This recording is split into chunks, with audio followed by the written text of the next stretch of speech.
అందరూ ఎలా ఉన్నారు? అందరూ బాగుండాలని కోరుకుందాం. కొంతమందికి ఎంత ఇవ్వాలన్నా కూడా దాన్ని పుచ్చుకోలేరు.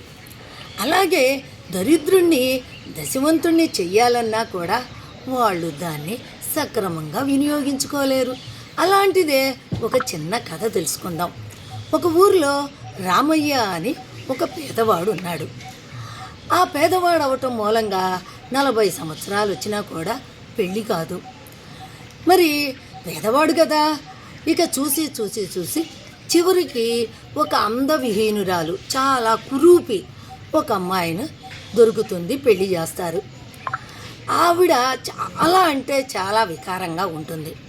అప్పుడు రామయ్య అనుకుంటాడు కదా, నాకు పెళ్లి కాకపోయినా బాగుండేదేమో, దరిద్రుడిగా ఉన్నా బాగుండేదేమో, కానీ ఈ అందవిహీనురాల్ని చూసినప్పుడల్లా నా మనసు బాధతో విలవిల్లాడుతోందే అని బాధపడుతూ ఉండేవాడు.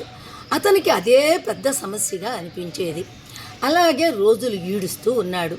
ఒకరోజు అక్కడ ఉన్నటువంటి నదీ స్నానానికి వెళ్ళి ఆ పక్కనే ఉన్న శివాలయానికి వెళ్ళి ఆ స్వామికి ఇలా మొక్కుకుంటాడు.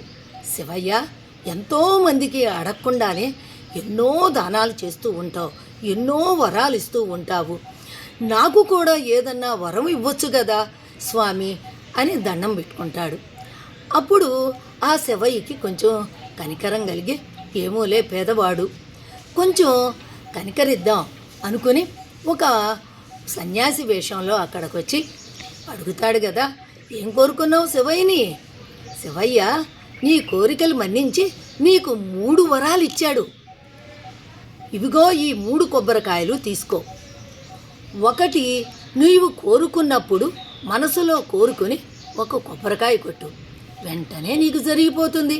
అలా నీకు ఎప్పుడు ఇష్టం అవుతుందో, ఎప్పుడు కావాలనుకుంటావో అప్పుడు ఈ 3 కొబ్బరికాయల్ని మనసులో నీకు కావలసిన కోరికను కోరుకుని కొబ్బరికాయ కొట్టు, నీ కోరికలు నెరవేరుతాయి అని చెప్పి ఆ కొబ్బరికాయలు ఇచ్చి ఆ సన్యాసి మాయమైపోతాడు.